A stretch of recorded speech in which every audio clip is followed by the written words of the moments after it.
Sebelum menonton atau menyimak cerita ini, jangan lupa subscribe agar tidak ketinggalan cerita-cerita menarik lainnya. Semoga admin dan yang menonton mendapatkan rezeki yang banyak tak terhingga. Yuk, kita mulai ceritanya. Langkah kaki Clara terdengar ragu saat menyentuh tanah yang tak lagi asing baginya.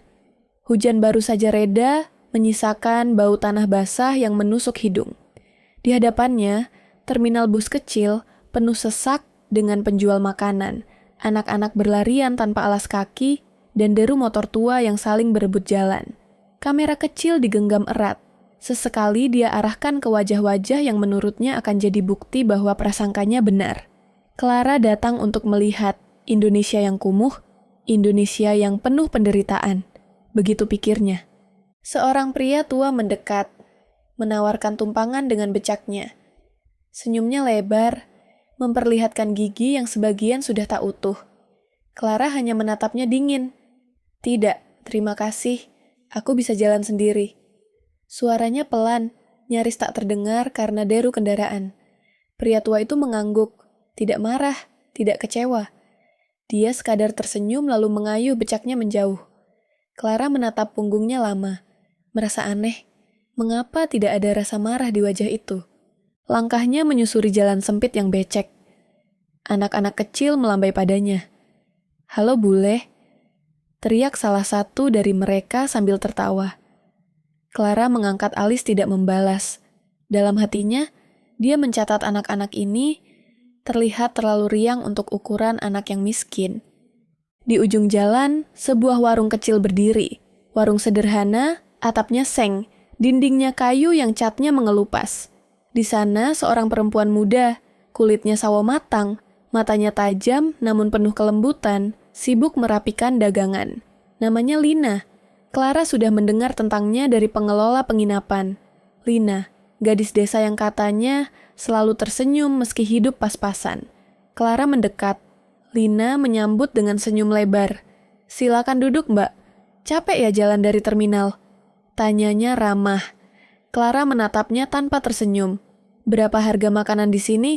Lina tertawa pelan. Murah kok, Mbak. Nasi sayur cuma Rp5.000. Clara mengeluarkan dompet, menyodorkan uang Rp10.000. Ambil saja sisanya. Lina menggeleng cepat. Tidak usah, Mbak. Saya kasih kembalian ya. Uangnya bisa buat beli air minum. Clara heran. Dia terbiasa dengan orang yang akan langsung menerima uang lebih dari turis seperti dirinya. Tetapi Lina malah menolak. Kamu tidak mau uang lebih? Lina mengangguk. Tidak enak, Mbak. Rezeki sudah ada yang atur. Clara memotret Lina diam-diam. Dalam hatinya mulai timbul tanya, apakah semua ini pura-pura? Bukankah seharusnya orang miskin akan memanfaatkan kesempatan ini? Malam tiba, Clara kembali ke penginapan kecilnya. Kamar sederhana dengan kipas angin tua yang berdecit pelan. Dia menyalakan laptop, memindahkan foto-foto hari ini. Wajah-wajah tersenyum, anak-anak bermain, penjual yang menolak uang lebih. Bukan ini yang dia harapkan. Dia ingin merekam wajah putus asa orang-orang yang terjebak kemiskinan, penderitaan, tapi tak satu pun didapat. Dia menatap layar lama lalu menulis di jurnal kecilnya. Aku datang untuk menemukan penderitaan, tapi hanya melihat senyum di mana-mana. Apa mereka semua berpura-pura demi turis?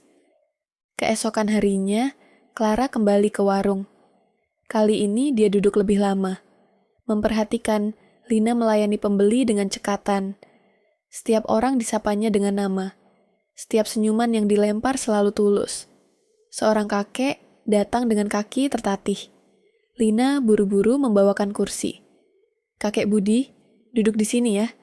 Biar saya ambilkan minumnya. Ucap Lina lembut. Clara mendekat. Dia siapa? Lina menjawab sambil tersenyum. Pak Budi, tukang becak. Sudah seperti ayah sendiri bagi kami di sini. Clara mengangguk, tapi hatinya penuh curiga. Dia ingin tahu lebih banyak. Boleh aku ikut kalian seharian? Lina terkejut sebentar lalu tersenyum. Tentu boleh, Mbak. Tapi tidak ada yang istimewa dari kami. Hari itu, Clara mengikuti Lina ke pasar. Dia melihat bagaimana Lina menawar dengan sabar. Bagaimana penjual saling bercanda dan berbagi cerita. Tidak ada wajah murung. Tidak ada drama kemiskinan yang bisa ia rekam. Saat sore menjelang, Clara duduk di bangku kayu depan warung Lina. Anak-anak berkumpul, menyanyi lagu sederhana sambil menepuk-nepuk botol kosong. Lina ikut bersenandung pelan. Clara tak kuasa. Diambilnya kamera, direkam semua. Sebuah suara lirih menyapanya dari samping.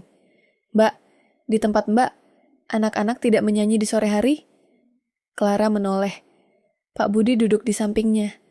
Matanya menatap anak-anak itu dengan penuh kasih. Tidak, mereka sibuk dengan gadget atau mengerjakan tugas atau hanya sendiri di kamar masing-masing. Pak Budi mengangguk pelan. Sayang ya, suara tawa anak-anak itu rezeki juga. Clara diam. Kata-kata sederhana itu menampar hatinya. Malam itu dia duduk lama di depan penginapan, menatap bintang yang tersembunyi di balik awan. Dia merasa asing dengan pikirannya sendiri.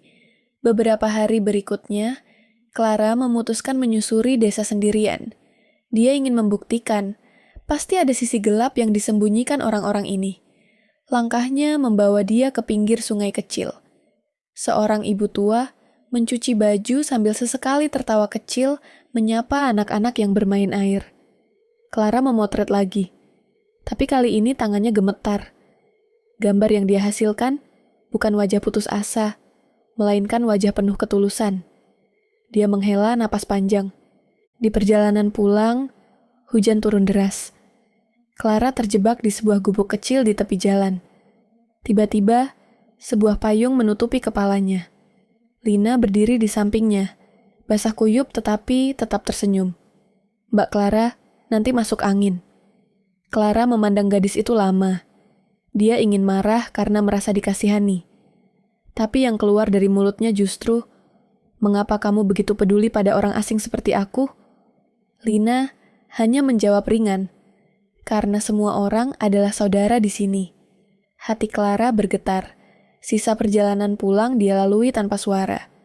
Di penginapan, dia menatap layar kameranya. Wajah orang-orang desa ini terus menghantui pikirannya. Bukan wajah sedih yang dia temukan, tetapi wajah-wajah yang membuatnya malu pada dirinya sendiri. Di jurnalnya malam itu, dia menulis pelan, "Aku datang membawa prasangka, tapi aku hanya menemukan kehangatan. Apakah aku yang selama ini salah?" Malam di desa itu semakin gelap, tetapi di hati Clara, sebuah cahaya kecil mulai menyala.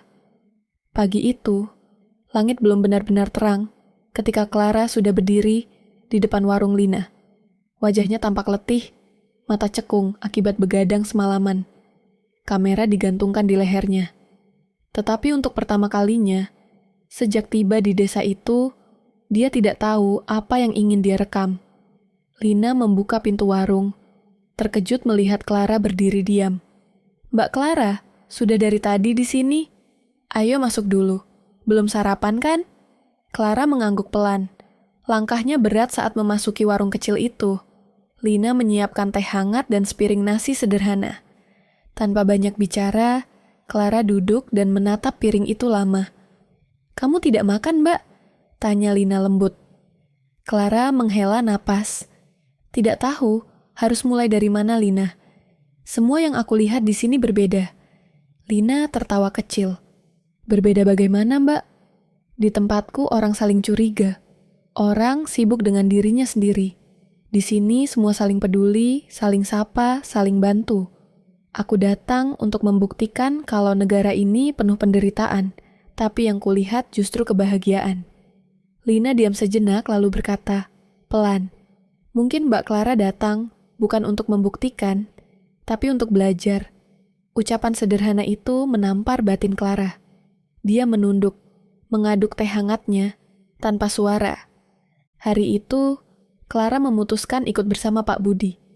Pria tua itu mengayuh becaknya, menyusuri jalanan desa, menjemput anak sekolah, mengantar ibu-ibu belanja ke pasar, semua dengan sabar dan tanpa banyak mengeluh. "Pak, kenapa tidak naik motor? Lebih cepat kan?" tanya Clara sambil berjalan. Di sampingnya, Pak Budi tersenyum. Becak ini teman saya sejak muda. Selama masih kuat, saya akan kayuh. Motor cepat, tapi becak mengajarkan sabar. Clara terdiam. Setiap kata sederhana dari orang-orang desa ini seperti pisau yang mengiris tipis hatinya. Saat siang terik, mereka berhenti di pinggir jalan. Seorang pemuda membawa setumpuk kayu di pundaknya. Berjalan tertatih. Bima namanya. Wajahnya penuh peluh, tetapi mulutnya tetap mengumandangkan lagu. Clara menatapnya heran. "Kamu tidak lelah?" tanyanya. Bima tertawa. "Lelah, Mbak. Tapi kalau tidak dinikmati, nanti cepat tua." Clara menelan ludah. Dalam hatinya berkecamuk. Berikutnya, Clara semakin dekat dengan warga desa. Dia ikut membantu di warung Lina, ikut mengantar barang dengan Pak Budi, bahkan belajar memasak makanan sederhana. Namun, di balik semua itu, pikirannya semakin kacau. Malam hari di penginapan dia menulis di jurnal kecilnya. "Aku mulai takut pada diriku sendiri. Semua prasangka yang kubawa hancur satu persatu. Aku takut pulang ke negeriku dan kehilangan cahaya yang kutemukan di sini." Suatu sore, Clara duduk di pinggir sawah memandang matahari yang mulai tenggelam. Lina datang membawa 2 gelas teh hangat. "Mbak, kenapa akhir-akhir ini sering melamun?" Clara menatap Lina, bibirnya gemetar. "Aku malu, Lina. Aku datang ke sini dengan pikiran buruk. Aku ingin merekam penderitaan kalian untuk kubawa pulang, agar orang-orang di negeriku percaya kalau negara ini penuh derita. Tapi yang kutemukan malah sebaliknya. Aku iri pada kalian." Lina diam sejenak menatap Clara dengan mata teduh. "Mbak Clara, kami memang sederhana. Tapi kami bersyukur dengan apa yang ada. Mungkin Allah membalas syukur kami dengan kebahagiaan kecil ini." Clara menunduk. Air matanya jatuh satu persatu. "Aku merasa kosong, Lina. Di kotaku semua serba ada, tapi hati ini seperti mati rasa." Lina menggenggam tangan Clara. "Jangan merasa sendiri, Mbak. Di sini Mbak Clara punya kami." Clara terseduh. Lina menguatkannya, namun juga membuat dirinya sendiri merenung.